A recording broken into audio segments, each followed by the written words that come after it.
Louis Boyard, le porcinet de la LFI et de la politique, se fait exploser par la journaliste Apolline de Malherbe. Salut, c'est Tango et bienvenue dans une nouvelle news. On réagit, c'est parti. Est-ce que vous pensez très sincèrement qu'il y a une majorité du peuple français qui soutient ce qui se passe actuellement à Gaza? Non. Donc, est-ce que si jamais vous aussi vous avez une idée de la démocratie représentative, vous n'avez pas honte, comme une majorité du peuple français, de l'inaction de la part du gouvernement français et de l'inaction de la plupart des gouvernements par ailleurs?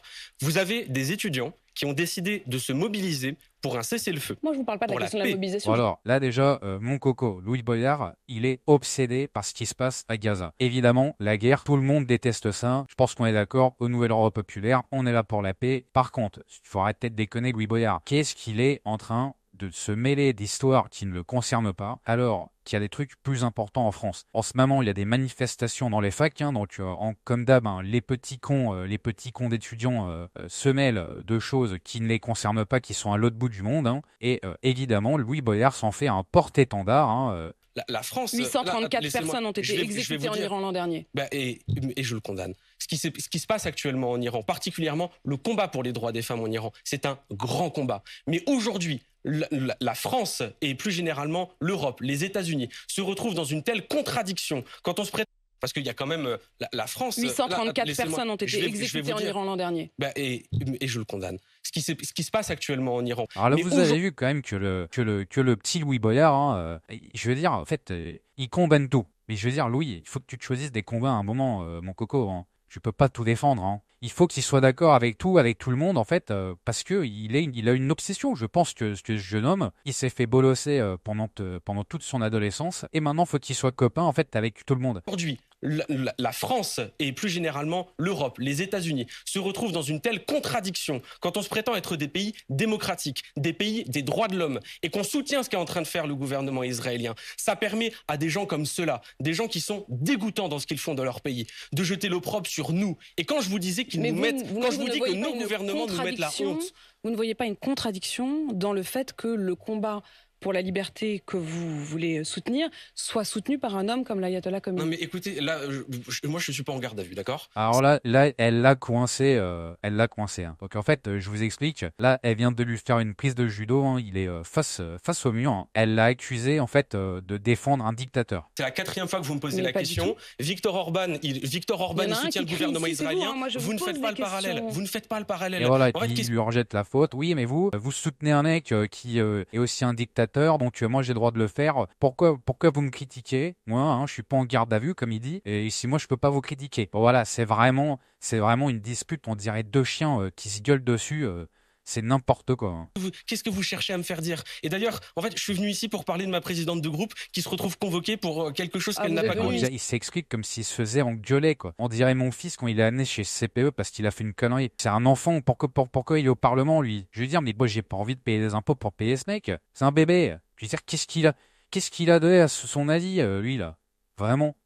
Non, mais faut se poser les bonnes questions, pour répondre à mes questions. Et moi, on m'a pas posé de questions, donc je poserai les questions que j'ai envie. Ouais, et moi j'ai envie de vous parler de ce qui se passe à Gaza aussi. Mais vous en parlerez sans aucun problème, je vous parle aussi de ce qui s'est passé hier. Et d'ailleurs, je sais pas, on doit être à 10 minutes d'interview. Pour le moment, j'ai pas eu l'occasion de m'exprimer sur le sujet. Vous n'avez pas décidé d'aller soutenir les étudiants? Et je suis heureux d'aller soutenir ces étudiants. Mais attendez, on a sous nos yeux, et j'utilise les mots de l'avocate devant la Cour internationale de justice, le premier génocide filmé en direct sur nos téléphones. Non. Alors, on va dire les choses très précisément. Ça n'existe pas. Puisque vous citez la présidente. J'avoue que là, on peut quand même lui donner un point. C'est vrai qu'il y a quand même des multitudes d'images de Gaza, en fait, et des bombardements. Évidemment que là, on est obligé de lui donner le point. C'est un génocide en direct sur les réseaux sociaux.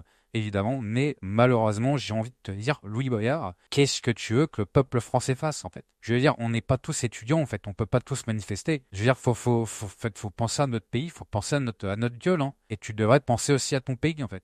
Finalement, s'il y avait une guerre entre les choux de Bruxelles et les choux-fleurs, alors là, je suis sûr que je trouverais LFI. Ils sont toujours partout où il y a des conflits. Alors là, je trouve que c'est très très bien ce qu'elle a dit, parce que c'est exactement ça. La LFI, c'est le parti qui se prétend le parti des faibles. Dès qu'il y a des petites embrouilles ou des grosses embrouilles, ils sont toujours là pour se mettre du côté de la soi-disant victime. Et c'est toujours l'autre côté. Parce que bizarrement, pour l'affaire Matisse, je veux dire, on n'a pas entendu parler Louis Boyard ou la LFI de cette histoire. Comme d'habitude, ça dépend en fait de certains critères ethniques de la victime. comme d'hab. Pour la justice, pour l'égalité, pour la liberté, l'égalité et la fraternité, vous trouvez les députés insoumis. Le peuple français est profondément indigné de la Et situation. donc, évidemment, bon, j'ai envie de dire Lola, Thomas, le jeune Matisse, hein, et puis tous les autres que j'oublie malheureusement, parce que j'ai pas leur nom. Donc, eux, c'est pas un combat pour la sécurité, pour la liberté, quoi. Commençons par la liberté de pouvoir se déplacer tranquillement dans les rues, Louis.